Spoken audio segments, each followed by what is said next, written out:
So for those who don't know, we are joined tonight by Miss Deanna Brown Thomas. And she's her own woman in her own right. However, she does carry some legacy in her. Her dad is James Brown. So she has a big task ahead of her, making sure that legacy carries on. And so she has a son, Jason, and so I'm quite sure he will also carry on that legacy of James Brown. So everybody who is on is familiar with Tuesday Talks, Deanna, but I'll just share with you a little bit about how I came up with Tuesday Talks. About 4 years ago, I had an epiphany and had a one-on-one conversation with God. It was just me and God, and I couldn't turn on my radio. I was stuck in traffic in the middle of Tennessee. My phone didn't have a signal. I didn't have my satellite radio. It was just quiet. And me and God were having conversations. As you know, I'm not from here. Been here 21 years this year. But when I moved here, I just saw so much dissension between women. And we weren't raised that way. We were raised to embrace people, to love people, to support and encourage people. So that's how my sister, she's on Stacy. That's how we were raised. And so coming to the South and just seeing how, especially Black women were portrayed, and it was so cliquish, and I couldn't figure it out. And I was like, Lord, so we were having this conversation, and he dropped Tuesday Talks to me, and I was like, what do I have to say? Why would people want to listen to me? And what do you want me to do? And I argued with God. He gave me the plan, the layout, and everything, but I fought it for months. I came home, told my sister about it. She was like, girl, God gonna get you. If you don't do what he told you to do, you gonna get it. He'll keep riding you until you do. Trust me. And so finally, I had to surrender. I had to be like, okay, Lord, not my will. And so Tuesday Talks really became a platform for women to come together in a safe space to be who you were without any of the pretenses, without any of the expectations that people put on us. And we just had an open forum. So we met every other Tuesday. I had speakers come in. We talked about different things. We promoted one another. We encouraged one another. We supported one another.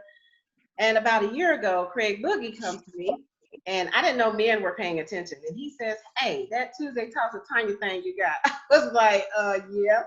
He was like, you ever thought about doing a podcast? I was like, no.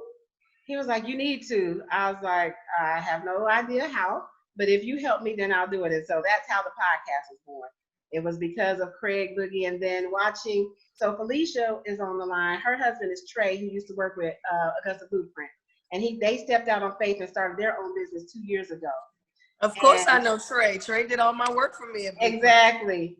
So watching Trey do. Tell Trey I said, hey. He'll be here in a minute. And he did our flyer. He did the flyer that I posted. So that's right. Use all the resources, darling. Absolutely. And Trey, no, he might go to, even if I call him at midnight on a Monday, be like, hey, I need this flyer.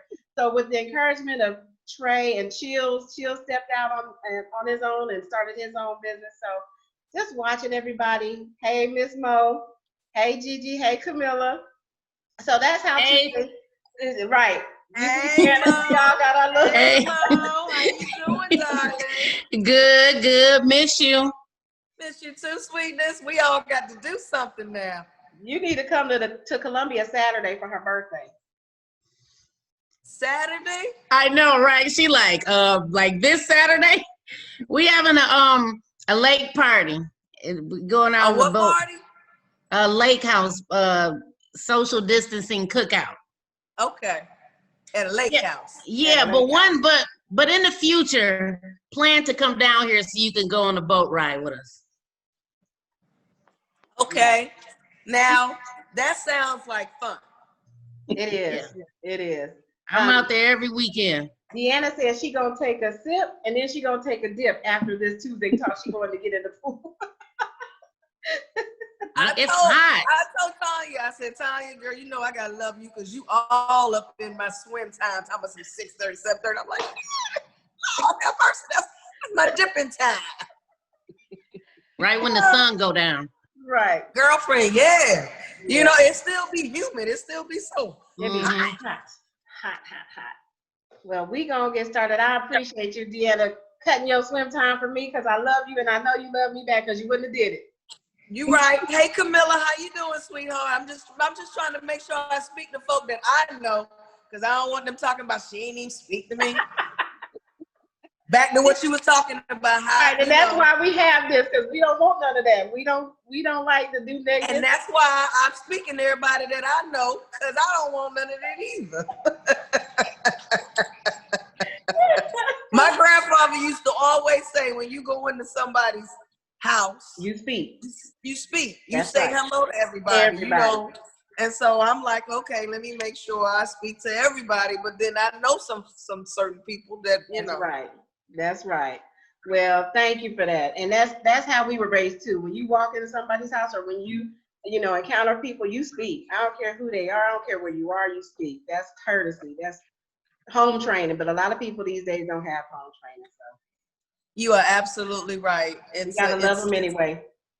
Yeah, you do. It's really testing those of us who truly try to follow God in a real way, because it's really putting us to the test. Okay, so now you say you love me, you say you follow me, you say you want to mine. Now, you got to love this person. You got to endure some things from these people that you don't, want to. Yeah. He said, what do you gain from loving somebody that you like? Like, you don't gain anything from loving your family, but you gain stuff from loving those that hate you or despitefully misuse you. That's where your true Christianity walk comes in, because if I can love those who will do me wrong, talk about me, misuse me, whatever, that's godly love. But it don't cost me nothing to love my sisters and brothers. It don't cost me nothing to love my friends. But it costs me something to love those that I don't like. And I'm not about to let somebody who got issues with me cause me to not be where I need to be when he called me. Absolutely. You understand? You ain't about to get in my way. Right. And look, if that means I love you. God bless you, and I want to see you do well. That's right. But you ain't about to cause me to mess up my interest in them. Ain't gonna make you stumble. Not gonna stumble for you. Nope. Right. But we gonna get into the conversation, Deanna. So, and it's gonna be just candid conversations with you as we think about life in general.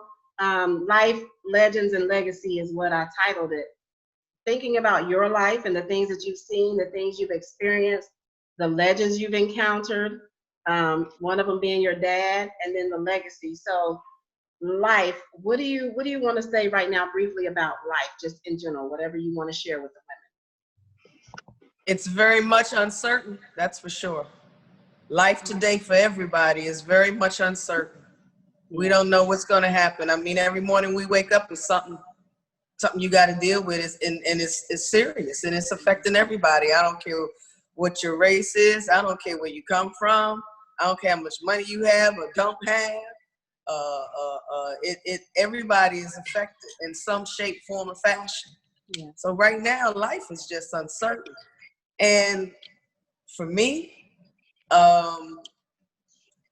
it's just making me realize that, okay, let me continue to have my conversations with God, one-on-one, and straight up conversations with God. I mean, I'm up in here talking about telling God what I'm going to do and what I ain't going to do. Right. I ain't doing that, God. I'm sorry. I ain't doing that. I do the same thing. End up doing it. Okay. Yep. Be like, God, I'm gonna be straight up with you. I can't get that done, okay? Because right now I ain't feeling that right there. So, but that's exactly when it needs to be done, when you ain't feeling it. So, I think that our relationship, as women and Black women, and those of us that are Black mothers, even if we're not physically in the natural Black mother, you still got to nurture a child somewhere. Yeah, that's just our people. I think that you for yourself, self-care, and that relationship with God, your faith, is most important right now. Yes, because life is so uncertain. Yes, absolutely. It is. It's something when you wake up every day before I even roll out of the bed, I got to say thank you, Lord, because there's too many people that don't make it to another day. And you're right. Young, old, Black, white, rich, poor, it doesn't matter. This COVID doesn't have a name to it. This racism doesn't have a name to it. And it's just, you don't know from one day to the next. Every day you turn on the TV, it's like, Lord, how much? And like my soror Kamala said, ain't no vaccine for COVID or racism. Right. There's not. Exactly. For either one. Yeah. And they're both as deadly. They're both as deadly. So it's like every day we have to make sure that, like you said, health, making sure our mental health. We as women carry a lot of burdens. We carry everybody's burdens. That's just in us. It's our nature because of that mothering spirit in us. So we're carrying children, we're carrying spouses, we're carrying friends, parents, the community. And when I look at you and what you do in the community, you continue the legacy of the turkey drive and the toy giveaway. That's community, and you are one out in the forefront that I watch every year. I've watched since I've been here, and it just never ceases to amaze me the number of people who have the resources to do those things, but don't. And yet they complain about their community. But if you meet the needs of your community, you won't have so much to complain about. So talk a little bit about the legacy that your dad started with those two things. Well, y'all saw the movie Get On Up, right? Those of y'all that seen it, okay. The scene in there where it's the Christmas scene where him and Jill are giving out toys and money to the kids coming by. That happened for real in the 70s here in Augusta, Georgia, right on Walton Way where we lived. And take the James Brown Family Historical Tour and you'll find a lot of this out. Yes. Anyway, on Walton Way where we lived, we were the first Black family to live on the hill. Wow. Okay, that's considered the hill because that's old money, right? And so that's the hill. So we were the first Black family to live on the hill, on the actual main Walton Way. They ain't allowed that. Right. They ain't allowed that. Right. Okay. Yeah. So Dad decided that he wanted to do something at Christmas time, and he hooked up with Fat Man's. This would be Brad's father. Yeah, that would be his people. And so, grandfather, one of them. Anyway, how far I go back. So Dad was with the original owner. He was friends with him, and he would get props and decorations and Christmas things from Fat Man's. And he would come outside when he was, around. He would come out and give the kids money, give them $1, give them candy, talk to them and that kind of stuff. Wasn't nobody taking no selfies back then. Right. They might have had their Polaroid camera, I don't know. I wasn't allowed to come out the house. I had to stay inside. Really? I came out a couple times with Daddy, but for the most part, I had to stay inside because the public, to Daddy, you don't go out there because the public was being allowed to come on the property and see, and they could actually come up to the house because I remember caroling. I remember young white girls up there caroling in front of the door because my bedroom was right down from it, so I peep out the window since I couldn't go out there. But in that spirit of giving, because Dad never, he didn't forget that he was a child once, but he didn't get that. He didn't get those things. Yeah. So in that spirit of him giving, I grew up watching it. We were in South Central LA one time, and the sidewalks in LA are wide. And we were riding down in the limousine, and he saw all of these homeless people on the ground, and they were asleep. And he stopped the limousine, told the limousine driver stop. He jumps out the car, and the security jumping out like, what's going on? What he doing? He walks across, come on, Deanna. he walks across the street. But he wants me to see what he's about to do. It wasn't about James Brown that time. It was just about a brother helping another brother. Right. And he walked across the street, and I tell y'all, when those people opened their eyes and looked up and saw James Brown coming their way, I can only imagine. It was almost like they seen a ghost or Jesus done returned. It was it was amazing to see the faces. And they started getting up, and he walked over. How you doing, brother? And, you know, he started giving them $50 or whatever, $100, whatever he gave. And it wasn't even about that either. Right. Even about the money. Right. It wasn't about that. He said, take this. Go get you something to eat. Go clean yourself up. Do something for yourself. Yeah. Yeah. Yeah. That's what he told them. Yeah. You know, and I'll never forget those kind of things. So in that spirit, that's just what I've seen. Yeah. So to continue doing it, I guess it's just, you know, what I'm supposed to do. Mm-hmm. We started as soon as COVID hit.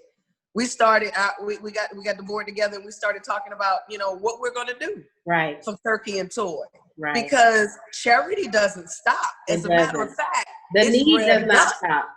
It's revved up in this situation, in this time, in a day such as this, and things that we're going through. It's revved up. More people are going to be in need. Yeah. So how do we do what we need to do safely? So we're still going to have the Turkey and Toy. We're going to do it in the parking lot across the street from the James Brown Arena. Y'all get information before I put it out. Look how much I love y'all. I mean, firsthand. Y'all get firsthand information, but we're going to keep it on the low because that's what we do with Tuesday Talks. Are you not live? So we're going to still do it because, like I said, charity doesn't stop. And we expect more people are going to need that help. So we're going to do what we can. We're still going to, it's going to be a drive-through kind of thing. They just drive through, pop their trunk. We drop the turkey in there and the toy time, drop the toy in there. Keep it going. We registered. The toys are going to be registered online. We still have to do the registration for turkey, but it's going to be social distance, only a few in the, you know, area at a time. So we're doing it the best way we can so that we can continue doing it and help people, because surely there's going to be, you know, a real need for it this year. It really is. And you're right. The need doesn't stop. Homelessness has not stopped. And they're at greater risk because they don't have a place to take showers, to wash their hands. You know, they don't have a way to really be safe like everybody else. They can't shelter in place because they have no shelter. So you're having it spread out more because these people that are already underserved are becoming even more underserved because they don't have access to the things that we take for granted sometimes. And so you're right, the need is getting greater. I'm a part of the board at the Bridge Ministry. And it's just amazing that Pastor Roger asked us about, you know, continuing, and we were like, we just don't know. We want you to be safe doing it. And he said he had folks coming up to him, the people that populated, and said, please don't stop because we have nowhere else to go. We have nothing else. So if you stop, we will be really in trouble. And so I sent him a note. I said, Pastor Roger, at the end of the day, God will protect, God will provide. I said, so you keep doing what you're doing. I said, he will not let anything come to you or anybody that's serving his ministry, his mission, his will. We worry about it, but I don't. I pray, I trust God. I do what I'm supposed to do from a CDC standpoint. I do what I'm supposed to do to protect myself. But at the end of the day, we're going to have to continue serving people because especially churches now are shut down, which means churches aren't going out. And in my opinion, they weren't doing enough anyway. So right now is just elevated, and that's just my personal opinion. But no, I agree with you on that. I think that, you know, what I looked at in this whole situation is God allowed this. He knew this was coming. This is new to us. He knew this was happening, and he allowed these things to come down on the entire world. Yes. So everybody, I don't care what language you speak. Yes. I don't care what food you eat. That's right. I don't care. Everybody, you know, every human being on this world and on this earth have got to respond to God. Yeah. So this was his way of allowing this to happen. I believe to open up some eyes and to make somebody. We talking about some woke. Okay, he woke us up, didn't he? Yes, he did. He woke us up. Yes, he did. Okay. Yes, he did. Woke. Yes, some of us are not. Some of us are defying what they see. Mm-hmm. But I know one thing. Every morning, I'm trying to hear from him and see what's going on. You better because matter of fact, I don't want to hear from nobody. I don't want to talk to Sean. Nobody. That's my husband. I don't want to talk to nobody before I talk to God. I know that's right. It's just that serious for me. Yes, it's just too much at stake right now. It's too much at stake. Absolutely. You know, and I don't want to miss out on whatever you know it is, because he's doing something. He is doing something. He allowed a church to shut down. Yeah. You're right. Y'all ain't doing right anyway. That's right. Y'all up in there giving each other the pat on the back. Right. You act like you giving me what you supposed to give me, but you ain't doing this in spirit and in truth. And in truth. And in truth. Let the church say amen. Let the church say amen and amen. It ain't happening. It ain't happening. And amen. And, you know, I'm very vocal about it. My husband is a deacon, and he'll tell you, I'm very vocal about it. I'm like, look, you know, I witnessed some things, I seen some things, you know, and I ain't hating nobody that love to go to church or anything like that. I like to hear good preaching too. But when you start to see, you know, the things that you see, and I say, and I'm gonna speak for myself. Yeah. What I see in a lot of churches and a lot of people, I would feel like it's the same in every place, whether it's black, white, Puerto Rican, Korean, whatever. If I can see what I see, and the job and the mess I see, yeah, I can imagine how God feels. Oh yeah. God shaking his head like, really? I done brought y'all this far, and really? He gotta be tired of it, because I'm sitting up here like, I know what I see, God, and I got a small brain. You got to be tired of this. Yes. And that's like, I'm like you. Every day, I'm like, okay, God, what's my portion? Because we all have a portion. We all have a part to play. We all have a role to do.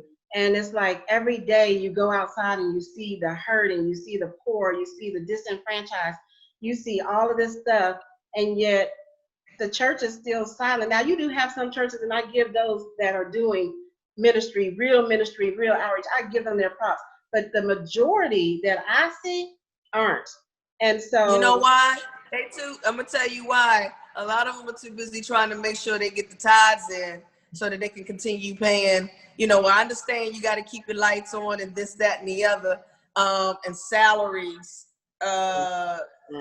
Okay. Anyway, I just, you know, I just, like I said, I hear you. What my spirit has been giving me lately is reposition. Yes. Mine has been reset. Reposition yourself. Reset. Mine is reset. Yep. I've been on reset for the long. That's what my spirit has been giving me. It's a reposition right now. You got to reposition yourself. Yes, absolutely. Because I don't want to be left behind. I don't know about nobody else. I don't want to be left behind. I want to make sure that the work I've done speaks for me. I can't worry about anybody else. I can encourage you along the way. I can, you know, give you opportunities, but at the end of the day, it's to whom much is given, much is required. Much is expected. Heavy is the head that wears the crown. So people jockeying for certain positions and titles, they need to be careful, because that comes with responsibility, and most times people aren't ready for that responsibility, in my opinion. Okay. It comes with a lot more than just what you sign up for. Oh, absolutely. You best believe that. You probably know a lot about that with your dad, with fame and fortune and everything that came along with it. People, they look at the outward stuff. They don't understand the turmoil and the loss and the, you know, backstabbing and the people only wanting to get close to you because of who you are, and, you know, the hell and high water he had to go through to get where he was. And he probably still wasn't where he probably wanted to be because of, you know, people and men. But, you know, we have to be careful. Be careful what you ask for. I didn't used to pay attention, but now I'm like, oh, Lord, do I really want that? And even when people say, you need to do this, you know, hold up, because I might not be ready for that. I might not want everything that comes along with that. So I'm very careful now. You're right, because after my father passed away, I mean, I was thrust into doing what I'm doing. It was like, you know, you wake up Christmas morning and your father is gone. And I wasn't even in the country. Oh, wow. I was in Mexico. Oh, wow. Me and Sean had taken our kids away for Christmas because we had just done the toy giveaway on the 22nd, December 22nd, 2006 at the Imperial Theater. That was the last day I saw my father. Wow. And he wasn't supposed to be out that day because I teased him about that because he came out with his little black and red leather jumpsuit on and he had the zipper down a little bit, you know. Now it's December 22nd. It's cold and rainy outside and he was already having some issues, you know, with his coughing and breathing and all of that kind of stuff. He was already having a cough or whatever. So they finally got him to go to the doctor because he was like, I'll be all right. I'm gonna get some rest and get ready for work. I'll be all right, you know. So they finally got him to go. He went, and that's when the doctor said, no, he went to the dentist. No, he went to the dentist to get some teeth work done, and that's how they were able to get him to the doctor, hospital, because other than that, he wasn't just gonna jump up and go. The dentist told him, Mr. Brown, I can't work on you because you're wheezing, and I can't give you no anesthesia, and you wheezing. He says, I really think that you need to go to the doctor. So they worked it out so that he could be get into Emory, you know, through the back door and go through the kitchen and all of that, you know, so nobody see him and mayhem and whatnot. So they had to work all that out. Once they got that worked out, they took him in. And I mean, like I said, you know, it was not, and I found out watching CNN. Oh, no. Yeah, because they couldn't reach me. Reverend Sharpton was trying to call me. You know, he finally got me and told me that Dad was in the hospital. Okay, he had kept calling him. He said every time somebody would pick up the phone, it would be like an operator speaking in Spanish. So for some reason, he couldn't connect to me. Like I said, we was in Acapulco. That's where we were. We were in Acapulco. And so he got me and he told me that the Dad was in the hospital. And I was like, Dad in the hospital? Like, okay. I mean, I know my dad, you know, it's got to be real serious for him to have gone. Yeah. So I was worried. I was very worried. I was like, whoa, I said, this is crazy. The next morning, I woke up. It was Christmas morning. We in Acapulco. We planning our little day, you know, just thinking about what we're going to do. Yeah. So I just flipped on CNN World News. And they was in commercial. And when they came back, behind, you know, when they have these, you know, the video behind me, they had a picture of Dad. Like, what's going on? You know, other than I knew he was in the hospital, and that is big news. James Brown in the hospital Christmas Day. So I figured, okay, you know, this is what this is. And I'm laying there, and they says, American soul singer James Brown has died. I lost it. I bet. I lost it. I bet. I tore that resort suite up. I was throwing stuff. I mean, it was really a bad time for me. It was really a bad time for me. And we had to go to the airport Christmas morning, Christmas Day, and get the hell out of there because I had to get home. Right. And I was like, I don't care what it costs. We got to go. That's right. You know, we got to get on the next thing going, which I'm glad it was Christmas Day for that purpose. Everybody wasn't traveling. But wasn't a whole lot of traveling going on. So gotta work it out. Like, it was seats. We could get out. It was no problem. Gotta work it out. We flew right on into Atlanta. And went straight over to my sister's house because that's where everybody was. Reverend Sharpton had flew in, and that's where everybody was meeting. And I tell you, I mean, you know, from that day on, my God. It's an awesome responsibility. It's heavy sometimes. I know it gets heavy, but we can't get weary and well doing. We can't. Some days I know we want to give up. Some days I know we want to throw in, quit, be like, y'all can have all this crap. But we know. Especially when people that you love and care for, that you really think is in your corner, whether it be family or a close friend or whatever the case may be, you know, and you realize you ain't in my corner. You just in here so you can hear what's going on and see what's happening and know what the next move is going to be. You know, family stabbing you in the back, right there. You know, you don't know what you're doing. Okay, well, you tell me that now since we just won this last case at the South Carolina Supreme Court. I don't know what I'm doing. Woo, woo. Okay, thank God. It was a battle, but guess what? It's not ours, it's his. God had it already worked out. He already had it worked out, but there's a process. And we just there's a process. And you can't give up. Cannot. I don't care what they say. I don't care what it looks like. I believe God. And if I had family stop speaking to me, right me off, talked about me through Augusta, Georgia streets. I mean, it was something. It was really something. It was really something. These very family members get the benefit from this win. Ain't that something? Ain't that something? You like, really? This is helping you and you got the nerve to do, but hey, he said it took me back to the story of Joseph and his brothers. Yep. They sold their own brother into slavery. And guess what happened? He was out there working for them for when the famine and all that came in. Who they had to go to get help, to get food. They had to go to the same one they sold, the same one they did dirty. You don't never know what God has for somebody. I don't care if it's family, friend, it don't matter. You better be careful how you treat folks. You better be careful how you treat folks, especially God folks.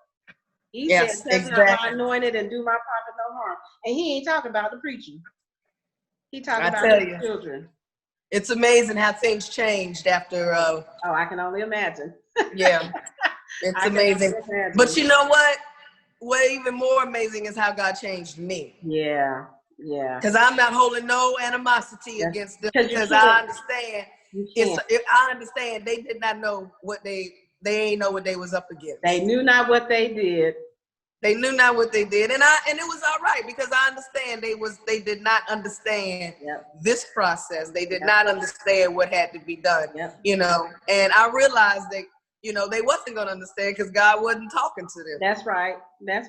So you like, okay, God, what you want me to do? How you want me to respond? And we're gonna do that, and we're gonna keep it moving. I had to learn too. I had to get myself together and work through that process and deal with it because, I am still Jane Brown's daughter because I was like, bump them, okay? Right. Forget y'all and the horse you rode in on. Okay. Yeah. Look, like the old school say, you just one less Negro I got to be concerned about.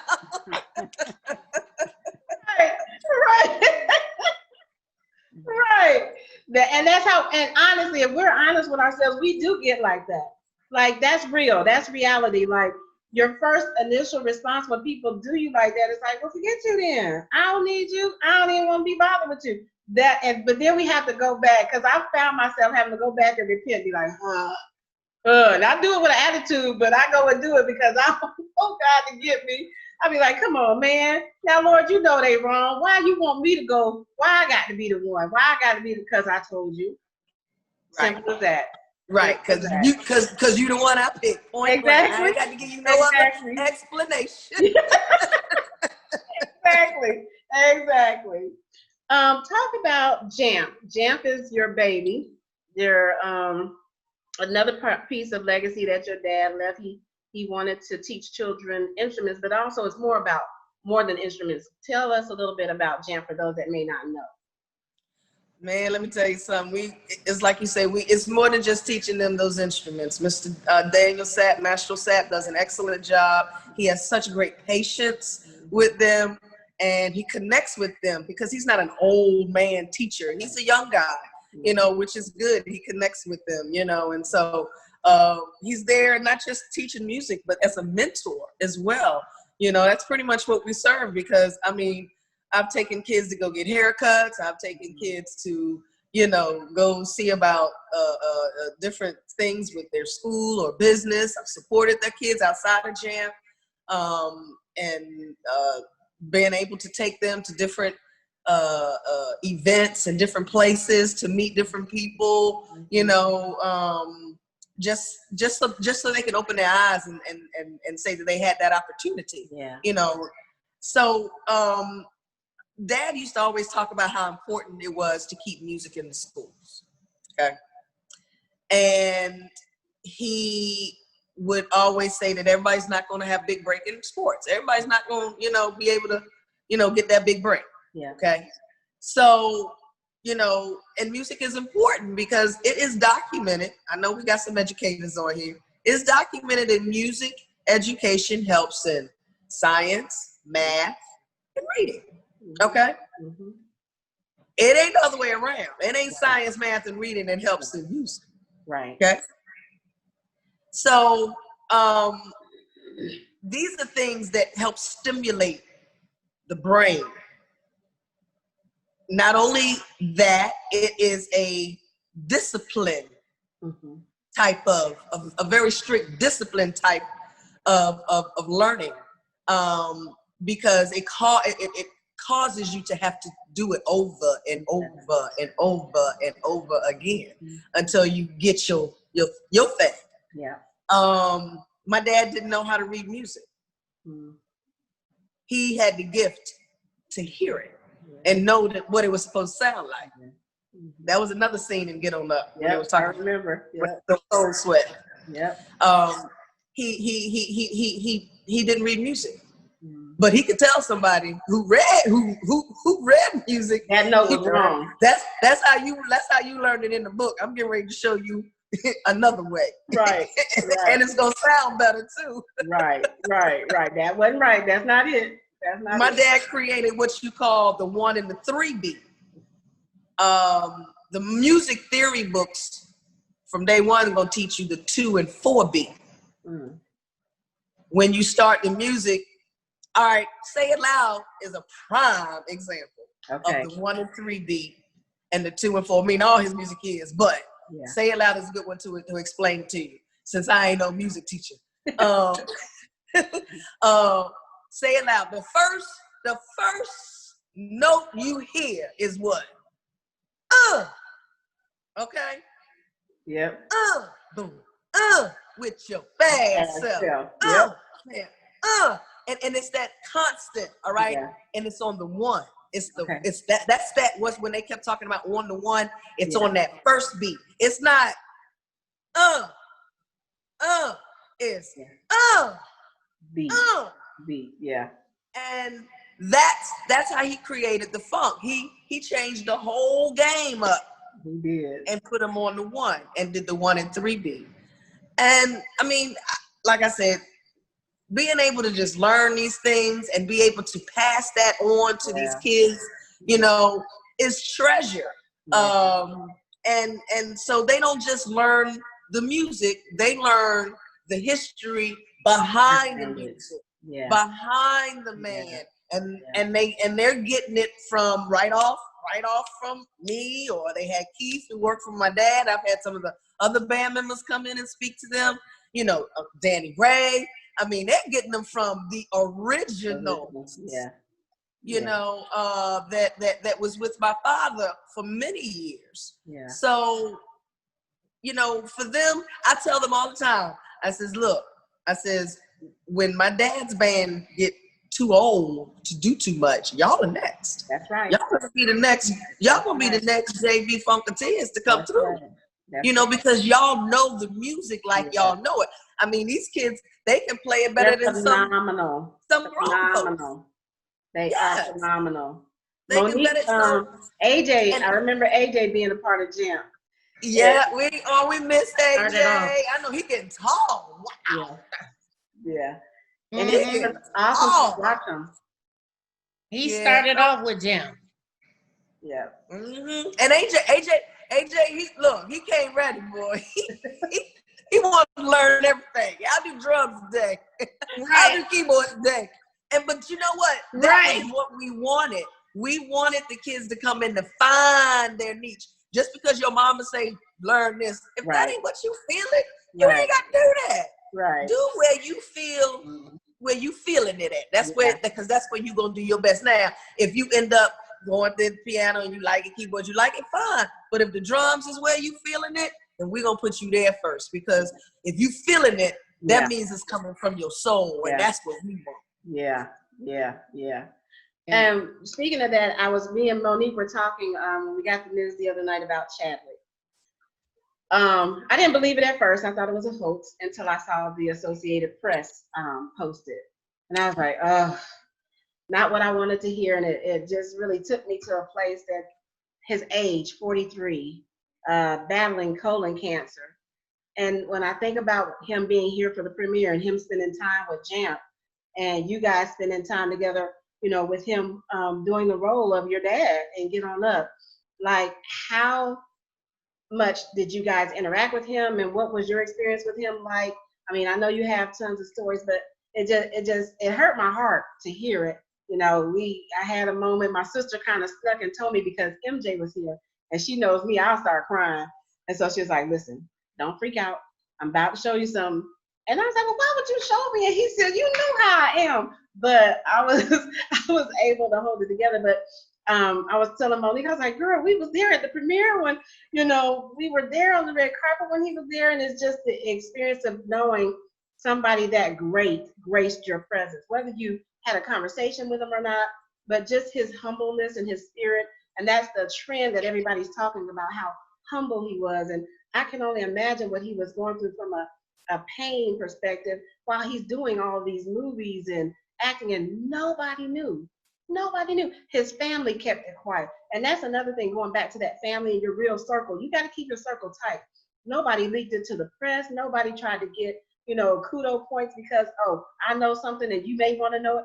They kept that tight. Because who can go through chemo and all the things that he went through and nobody knows?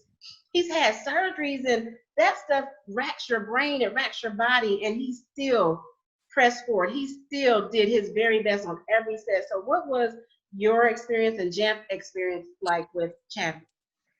Well, now, when we first met Chad, he wasn't, you know, right. He wasn't that old polished up, you know. He was still good looking, tall, slim, you know, brown young man and everything. I looked at him and I was like, okay, he's a nice looking young man, you know, he's got some nice features to him.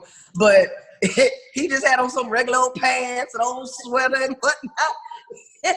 So, I mean, when we met him, it's funny because me and my sister just read an article that Tate Taylor talks about him in Variety. And I posted it. Did I? Anyway, I know I'm going to post it. But he talked about how they were anxious to come and meet with us, and they were hoping and praying that they would get our blessing. Oh, wow. So they came in 2013. They came the weekend of Arts in the Heart. Oh, wow. It was Arts in the Heart weekend, and we took them around, and that's where the James Brown Family Historical Tour was derived from.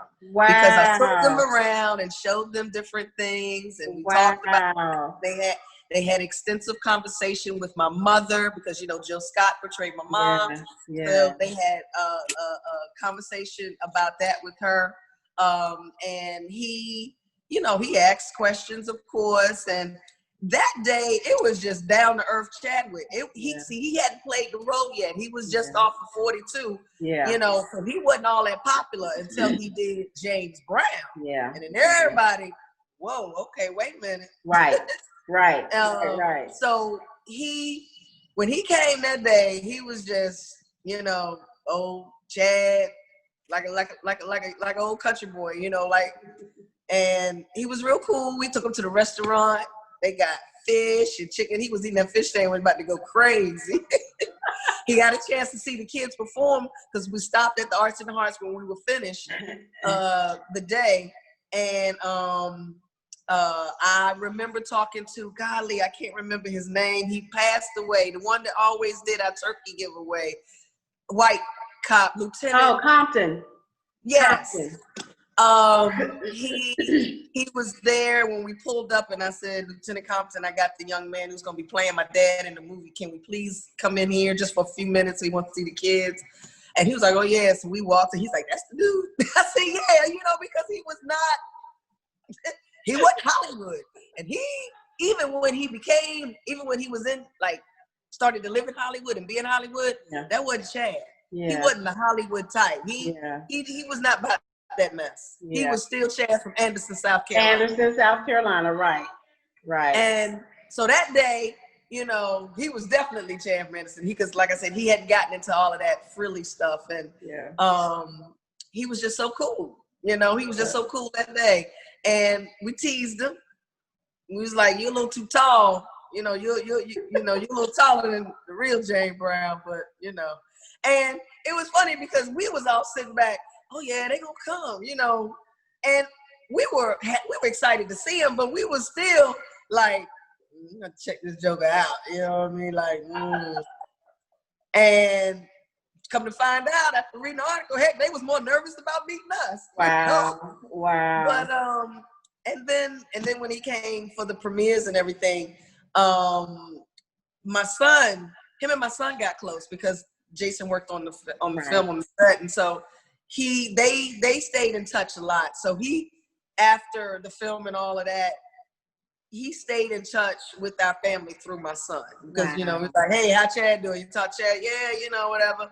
But he did say, it's funny because the last time I asked Jason about Chad, he had said, you know, I texted him a couple times and he didn't text me back. He's like, he's being real distant, and he was like, and you know, we knew that wasn't him. He was like, that ain't normally him. He'll normally hit me back. He might not hit me right back if he's busy, but he'll normally hit me back. And I guess that's why, you know, he was just kind of just dealing with what he was dealing with, and, you know, wasn't really, he wasn't really, but Jason, he did reach back one time. Jason has a new app out. It's called Clean the World, Clean app. And, it's an environmental thing project that he's working on. Okay. And he sent it to Chad, and Chad did text him back and say, congratulations, brother. This was back in May. Oh, wow. This was back in May. Wow. And but that was like the first time he had texted him in a while, you know. Yeah. But you know, he come from humble beginnings. Mm-hmm. You know, his parents are just, you know, regular folk, and that I would contribute to why he kept his faith and nobody knew. Yeah. Because they're private people. I mean, they was here. They came to the premiere. Wow. But you would have never known that they was his parents. Wow. You would have never known. They just regular folk, you know. His sister was here. Wow. Yeah. And that's what I like about him. You get, some people go Hollywood. They go to Hollywood and get Hollywood, go Hollywood. And they just forget about where they come from and forget that they are still people, and you still treat people right. I don't care whether you have a star behind your name. I don't care what it is. So you continue to be who you are, and who you are will elevate you more than you trying to be something that you're not. And so everything about him spoke, I'm who I am. No, nothing fancy, nothing extravagant. I'm just who I am. And people were drawn, like every story I've read, they're just talking about his compassion and his heart and the light that he had. And you see that in folks every day. And sometimes we dismiss that in people. Sometimes we'll, you know, overlook that in people. And it's like, you know, these people are, in my opinion, God sent. Like, who would have thought? This man's 43 years old and he's gone, and he had cancer for 4 years. But he did so much and made such an impact and left such a legacy. I'm looking at Twitter and Facebook and all the little boys with the Wakanda Forever. They got their little toys around. And then one of them has a little casket with the Black Panther in it and all the toys. That thing like tore me up. I was like, but they saw somebody that they could look up to, and they could say, oh, that could be me. He made them feel like this could be you. Check this out. I was on Twitter, and this guy had posted his young boy in the picture and everything.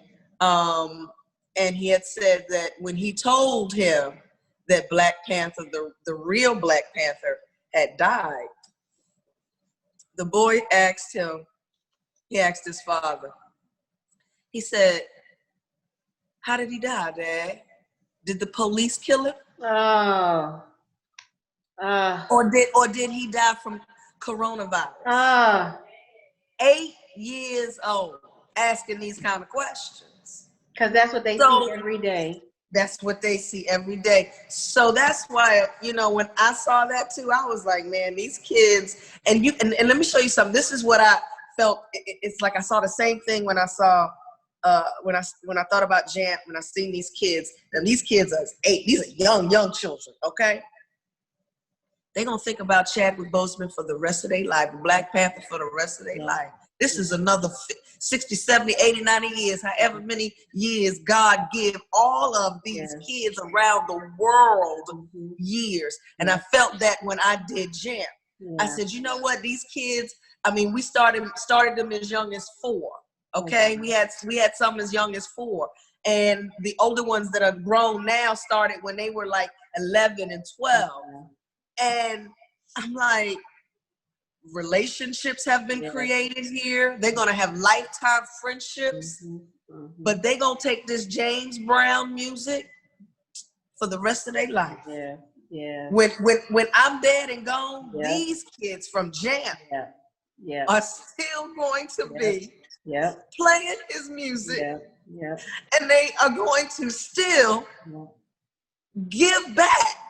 It's going to continue. That's all I could see. It's all God would show me. It's like, this ain't just for now. This ain't just for your lifetime. That's right. It's forever. These children are younger than you. They're going to live past you. That's going to be another 60, 70, 80 years that James Brown's music will be played live, because they're going to play it as long as they can. And they're going to teach their children. That's legacy. That's legacy. That's what it's about. That's legacy. And at the end of the day, you want a legacy that outlives you, outlives your children, your children's children. And that's what's happening for your dad. Like you said, when you going on, when your siblings going on, when your children and your grandchildren gone, James Brown still going to be here. Deanna Brown still going to be here. Yama Brown still going to be here, because you opened your heart, you opened your home, you opened everything about you. Because a lot of times, people don't give back at that level when they reach a certain status. It's about, how can I get more, or just for me and my family. I don't want to share with nobody.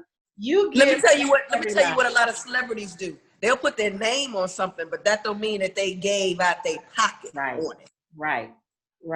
And you guys are doing it out of your pocket, out of your heart, out of your home.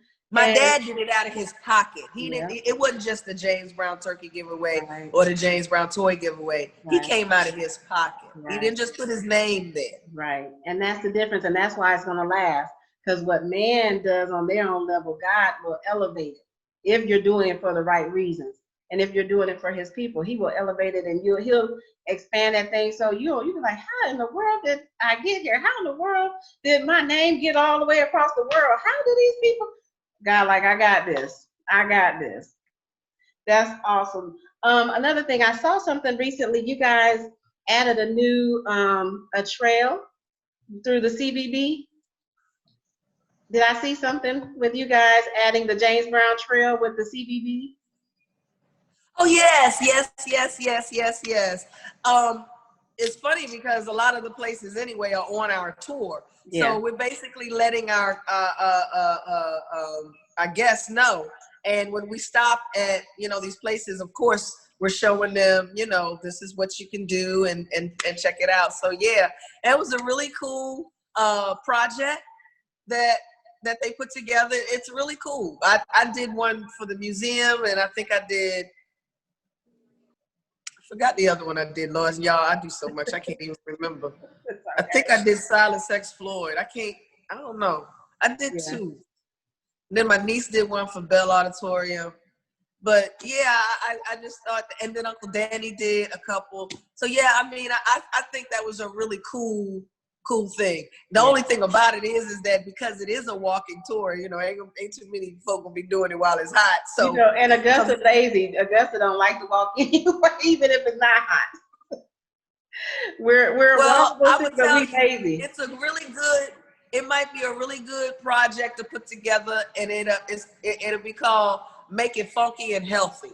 So you'll be walking and you'll be checking out, getting history on James Brown. Yeah. And while y'all walking, you can be listening to some James Brown. Right. It can really be, a fun thing, when it cool off. Right, yes, when it gets a bit cooler. And how do people go to check out the tour? Talk about the tour that you said Chadwick inspired it. So talk about the tour and how people can join and how people can come and visit and all that good stuff.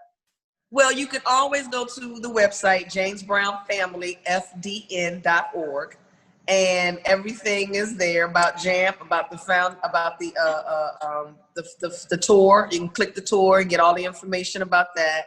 We did stop for a while, but we are back, and we have restrictions. We ain't filling up the bus. We only doing 6 at a time, and must wear a mask. And so it's something else too, because when things like this happen, especially when it's so close to us and to home, people are calling in and trying to get, take this tour. Yeah. So I know for the next couple of weeks, we definitely got, some bookings. Yeah. And like I told you before, just by taking Chad and Tate Taylor around that day, it was just like, wow, maybe this is something that we can bring to the forefront. For everybody. So I'm glad that we did, because we've had people from all over the world come to visit Augusta for this tour. I mean, when I say that, Italy, Switzerland, Germany, of course, across the 50 states. Yeah. So we've had them come to check this tour out. And it's turning out to be it's another one of my babies, and it is really turning out to be a really cool thing, because just to be able to hear some of the stories. Now, I don't do the tours. We have a tour director, Kiki Kofer is our tour guide, and my cousin Taifa Ayers is the tour director. I ain't trying to do it all. I'm gonna tell y'all right now, I ain't, as they say, I ain't that big to try to be doing it all. I am not that. I am not her. She is not me. I tried that mess, and I will not be trying it again. Oh no.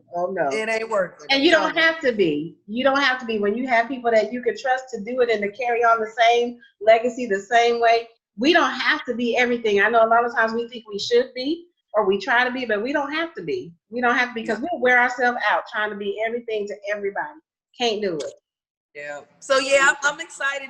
I'm happy about the tour thing, because like I said, we've been doing it for 4 years now. We started it in 2016. Of course, we were having family reunions and big groups come through and everything.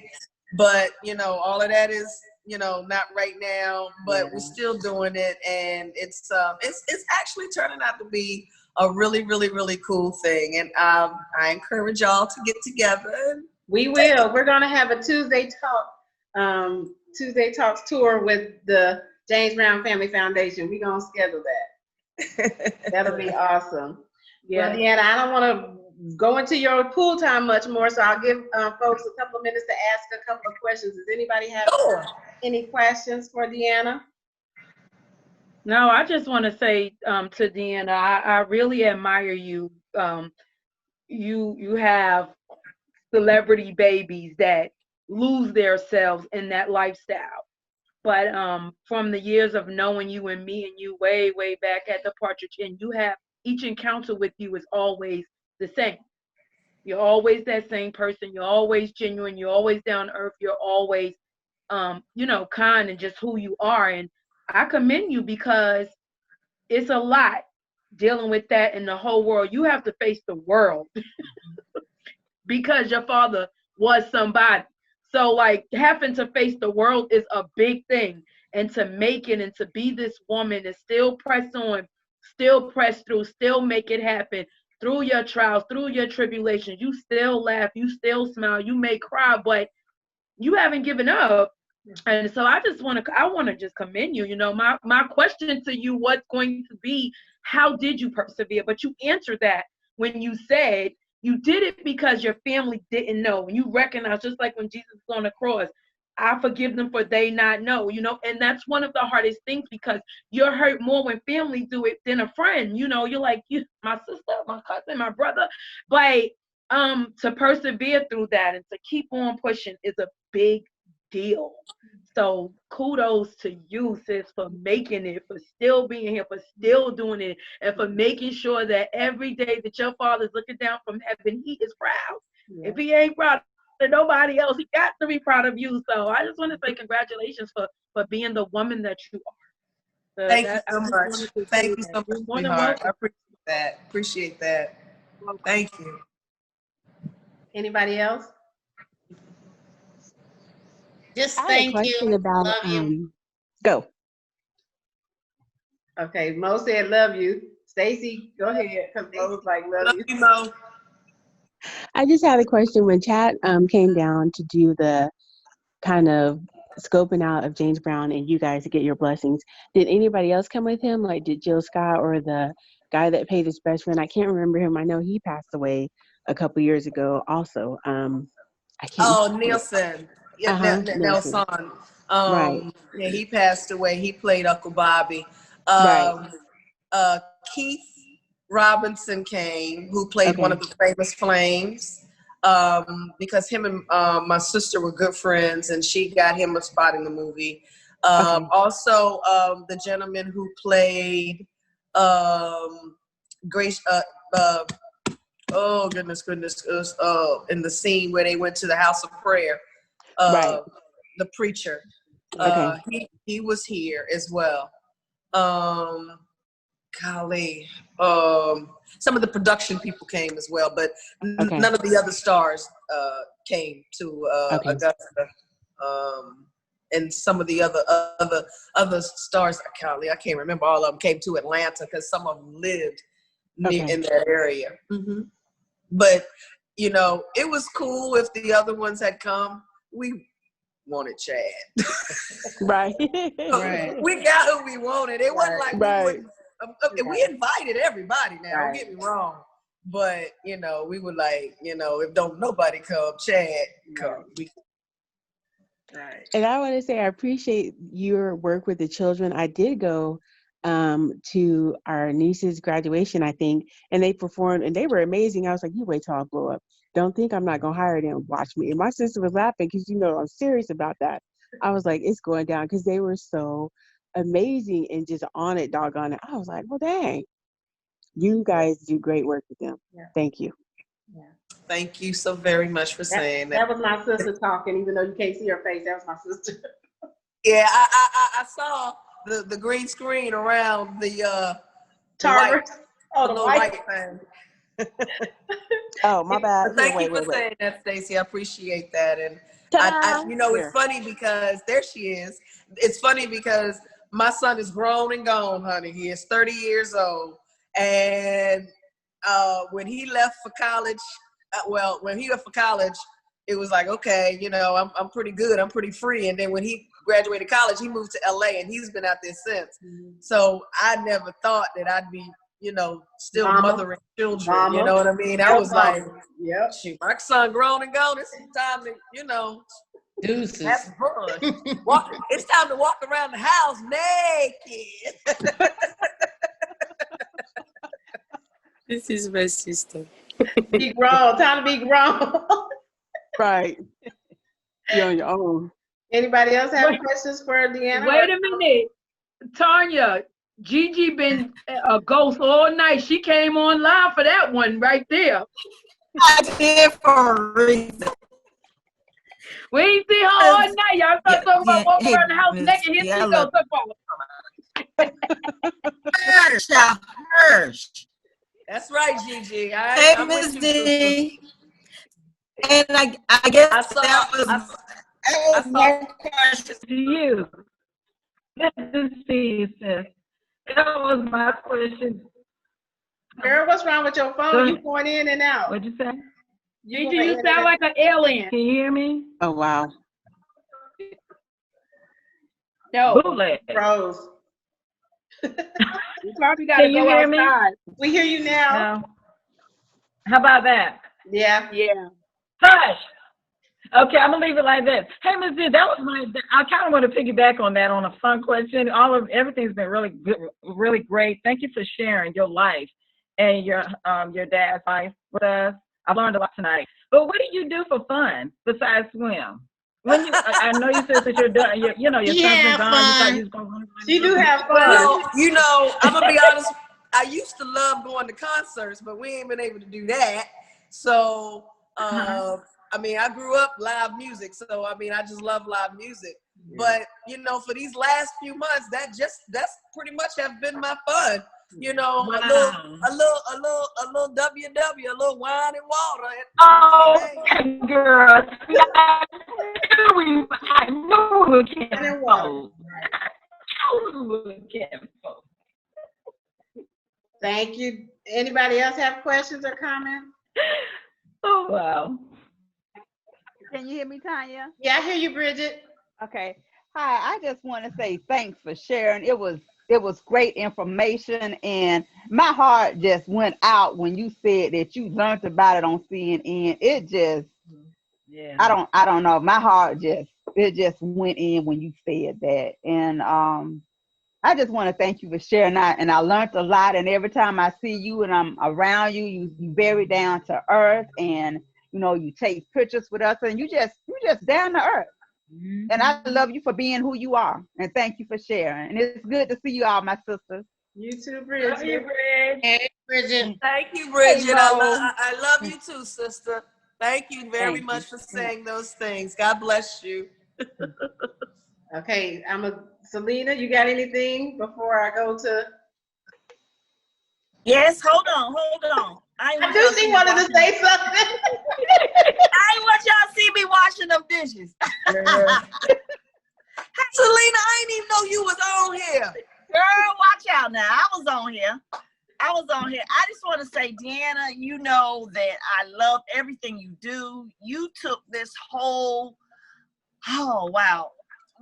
you took being James Brown's daughter to a whole nother level. Mm-hmm. Educationally, you had educated the whole CSRA and the whole world about the life of the Godfather of Soul.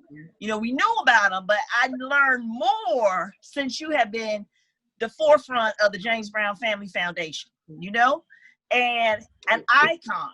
But you hold yourself, you and Yama, your family and your beautiful mother, you hold yourselves with such grace. Yeah. That's what I love about you. Right. You hold yourself with such grace. And my heart goes out to you because you helped put me in the game, girl. And I love you for that. I love how far back we go. And it has been an experience and a journey. I have recently retired from radio. Moving into my educational realm, but I just want to say I love you. I love you, and I love all y'all ladies. How y'all doing? Love you too, girl. I love you. Love you, Selena.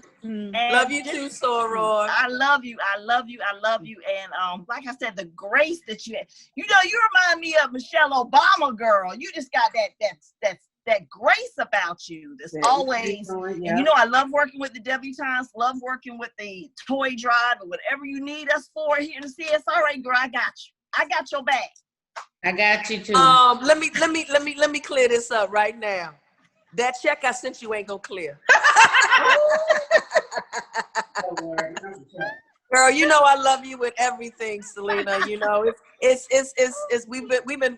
Look, way before AKA, way before AKA, so I love you, baby girl, and you are always there for me, and I appreciate that. I really do, because I cannot do what I do by myself. It takes a village. It really and truly does. And when people come and don't mind helping, it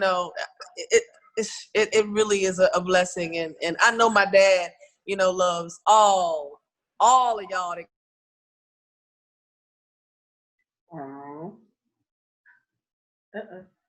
Did I freeze? Okay. We appreciate it. We really do, because like I said, I grew up looking at all of this, and this is all I know is to help. Yeah. So scary. These, before I give my remarks, do you have anything you want to add to these? Oh no. I was looking at it because I came late. I start back like the school and I'm tired. I'm kind of tired. But like yes, like from French in French Guiana, I remember when I was young, like for James Brown, when I was listening about James Brown, it was like trying to do the bub like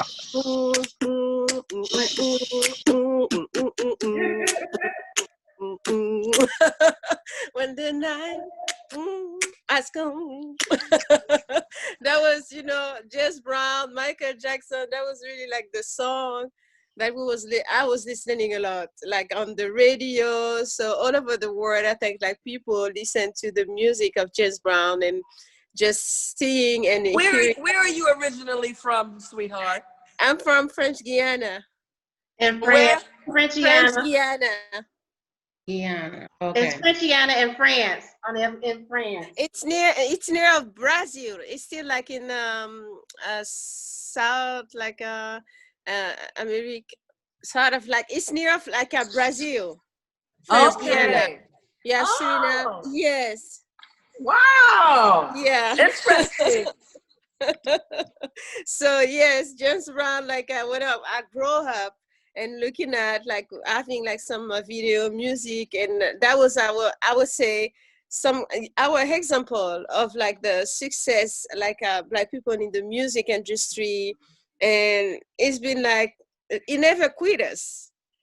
This is like really like I would say the base, the foundation of black music that we know, except like outside of our own like origin, like because in French Guiana is Zouk, but like outside overseas, the people that we were seeing, it was really like I would say James Brown and Michael Jackson. Yes.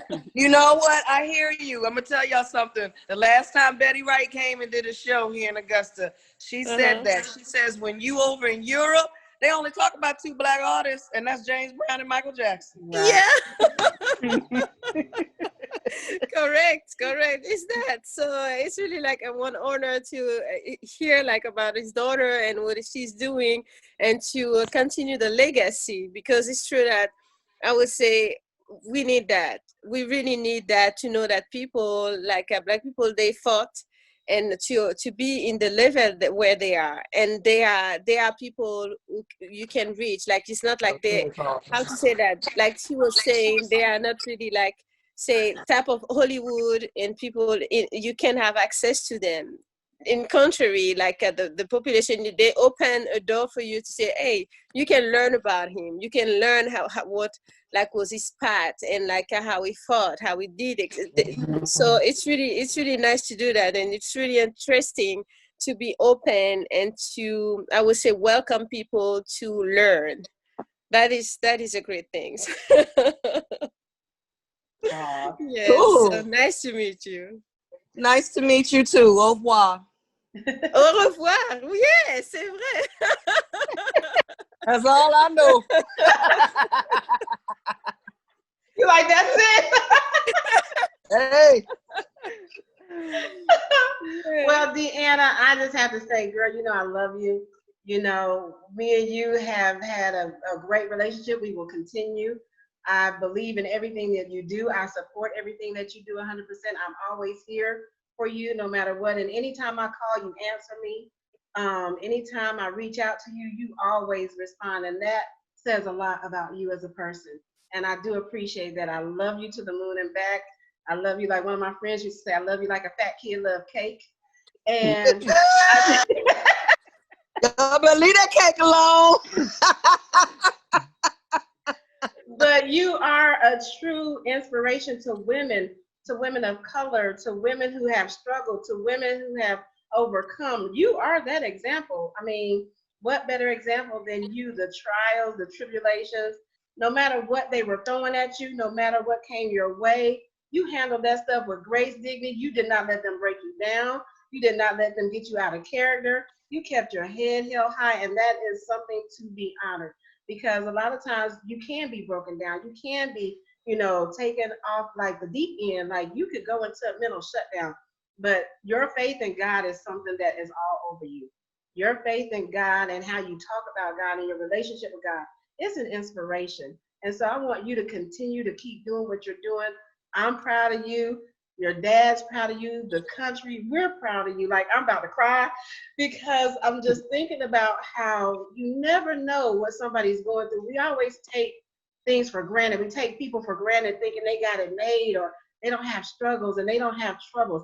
That's not the case. You don't know what goes on behind closed doors. You don't know what tears people cry.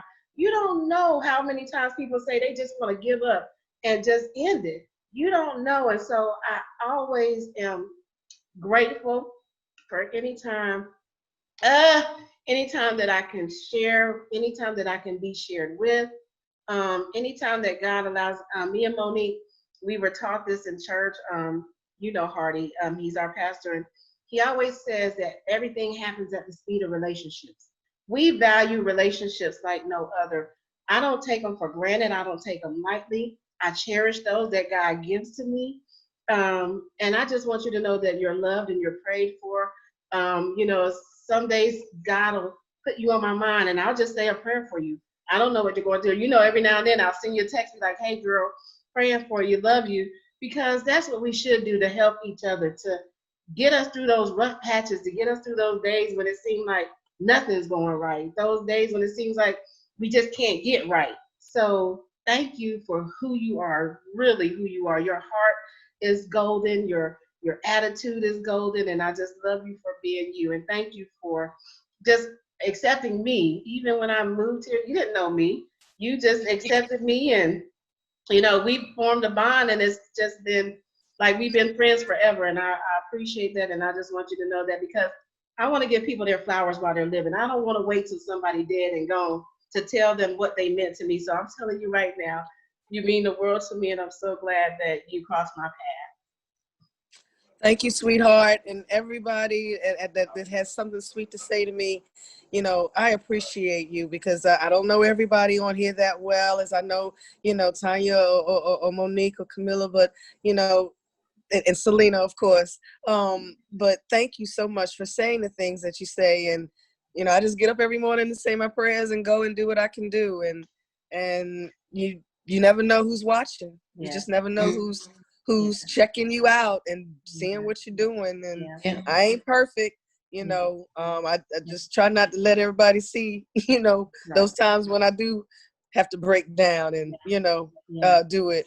But, you know, all of the nice things that y'all said, you know, when you say you pray for me, you know, that's even better than me being like Michelle Obama, and that's hot.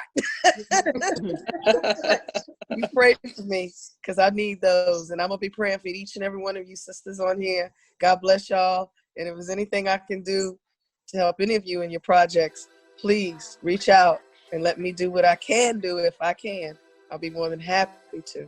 And God bless you for having this Tuesday Talks. This is good. It's needed amongst sisters. So God bless all of you. Thank you. I love you. Love you, ladies. Thank y'all so much. I appreciate y'all for joining me tonight. This will be uploaded. Craig will upload it to YouTube probably tomorrow. So if anybody wants to go back and share it, it'll be on YouTube tomorrow. So thank you, Deanna. Oh, okay. All right. I ain't know I was going to be on YouTube. I ain't got no more lipstick on. Y'all I got on my pajamas.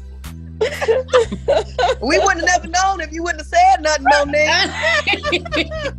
Keep your mouth shut, radio jock. God bless y'all. Bye, y'all. All right, y'all. Have a good night. Y'all stay safe. Bye. Bye. Bye.